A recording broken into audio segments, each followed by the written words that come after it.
basically this pen here goes into the corner, and then it goes over kind of in the doorway there, and then that's the edge of the pen. So I guess I'll start here on this side. So this, we bought a bunch of gates, and it came with this nice handy little swinging gate here, and we really didn't have any other place to put it, so I put it in here. And then I attached one of the green gates to that, all to the corner here.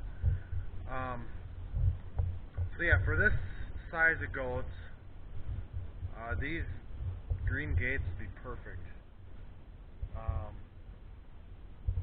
Maybe not so much on the legs down here. Being a little bit higher off the ground, you might need something underneath.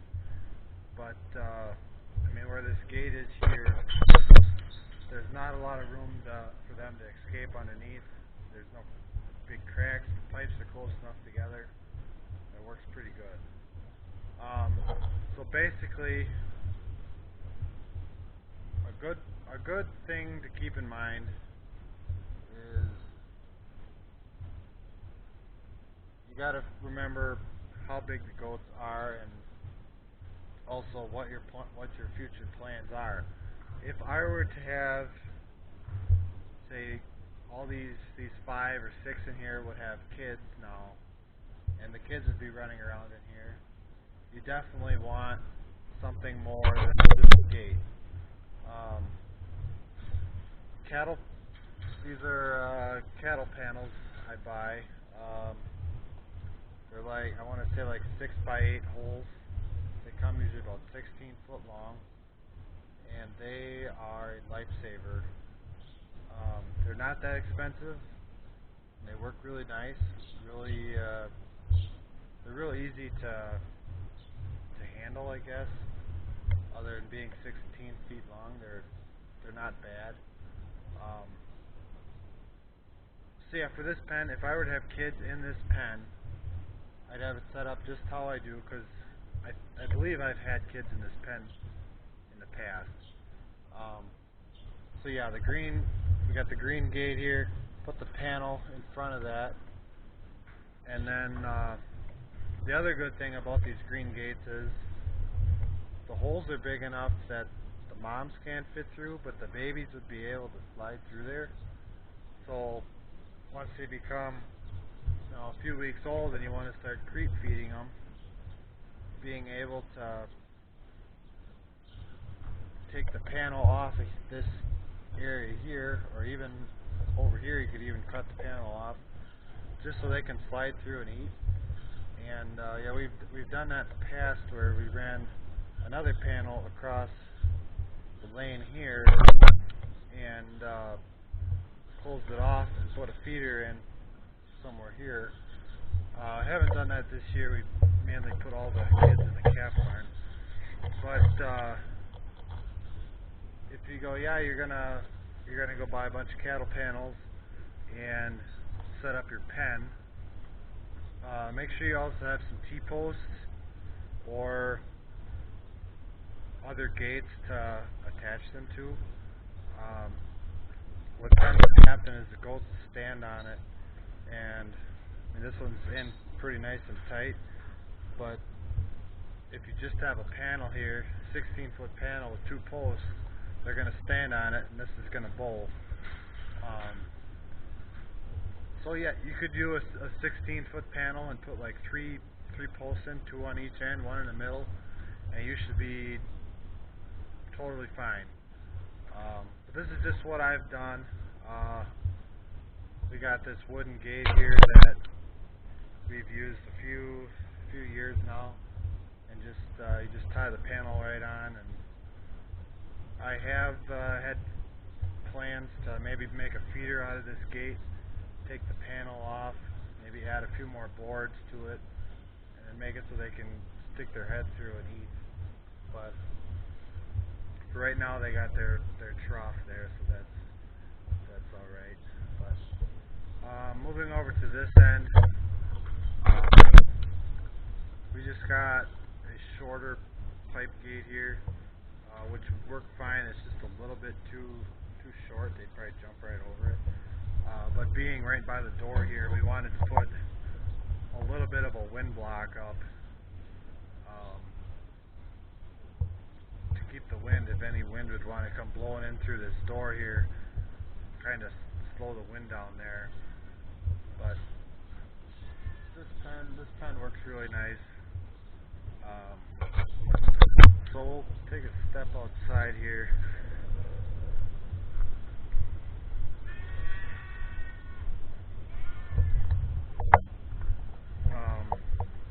Outside pasture. So this isn't much. Just a small area for them to get outside, so that's good. So when I very first got goats, I got 4 of them. We bought, I actually think I have some down here. I'll show it to you guys. We bought some 4-foot tall welded wire.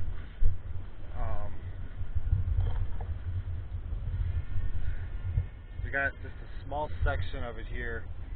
Basically, it's like a 2x4 hole, 4 foot tall, and basically at every intersection, it's just spot welded.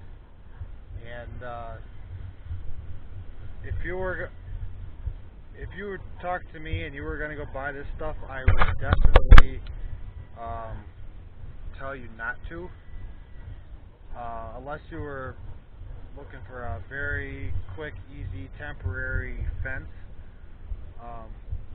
What happens here is the goats walk up alongside it and they rub on it. They all have itches. They itch a little bit, and they love to rub on stuff. So then they rub up along this fence, and over time, the welds start to break at all the intersections, and eventually what you're going to have is a big hole that the wires are going to start to fall apart, and eventually they're going to find their way out of the fence. But I mean, it worked. But after a few years, we had to replace it all. So if you wanted to know what I would tell you to buy, we bought this. It's called woven wire. Basically, at every cross here, it's woven around, or basically it's a wire wrapped around, and that will last a whole lot longer than that other stuff, that welded wire.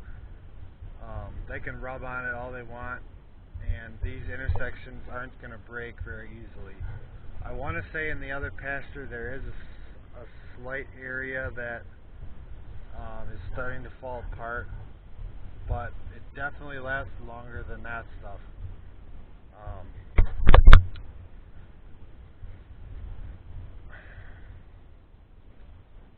So basically, when we put this up, I think we bought a bunch of these little clips here. Basically, the clip wrapped.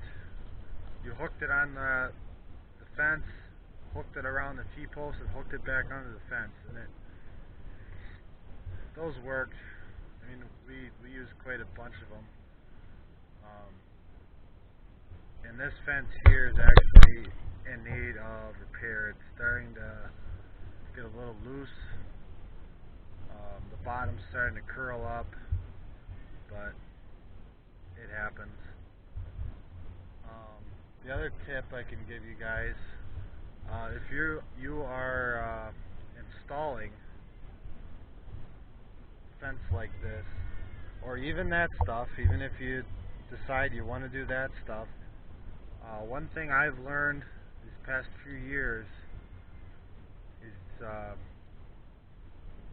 find yourself a ratchet strap. Doesn't have to be, a great big one. It could be a shorter one. Make it heavy enough. Basically, what I've done with this stuff is I either had a loader tractor or even the four-wheeler, and I wrapped that ratchet strap around the four-wheeler and hooked it on top and bottom of the wire, and I cranked it tight. You crank it about as tight as you can get it, and then you go through and you attach it to all the posts. And that'll make you a really nice fence. The problem we have right here is we're going uphill, and it gets a little steep right there. It gets a little ugly. Actually, back in the day, this was the cow lane. Kind of at the edge of the shed there, out to the corn, was the cow lane, and the cows would come. We'd send the cows through here to go out to the pasture. Cows are gone, and then we built this little pasture out here, and it's just not quite leveled well enough for this fence, but it works. It keeps the goats in for the most part. I see there's another problem up there. The wire's starting to get pushed down, but in time we'll get it repaired. So yeah, I guess I'm gonna start every time I have some time in between the baling and the other stuff. I'm gonna do what I would call a goat series, and then basically I'm gonna start looking at one part of the goats, like this one obviously is the fencing and the pen setup, and I'm just going to talk about what I've learned over the past 10 years and what I would recommend someone looking to start goats, what I would recommend them to do that I've learned. And obviously you're going to have goats that get out. It happens. It's going to happen. But if you keep up on your fence maintenance, you can keep that under control, keep the goats in the pen, but they're smart animals. They're going to find their way out one way or another. So yeah, at some point I'll probably expand on the fencing. Obviously I run electric fence and all that. I do have a video out me moving. I rotate the goats across the road. Do get rotated with the electric poly wire. The big pasture has 3 strands of metal wire. All of them are hot. So yeah, I hope this helps anybody out. If you were looking to purchase some goats and needed a little bit of advice on what you should do, I hope this helped you out. Stay tuned for other goat videos. If this is something up your alley, I'll definitely work on making some. So please subscribe if you did like this video or other videos of mine, and and if you have any questions, throw them in the comments. I'll gladly answer them and or make a video and answer your question that way if that's easier. So thanks for watching, and hopefully we'll see you next time.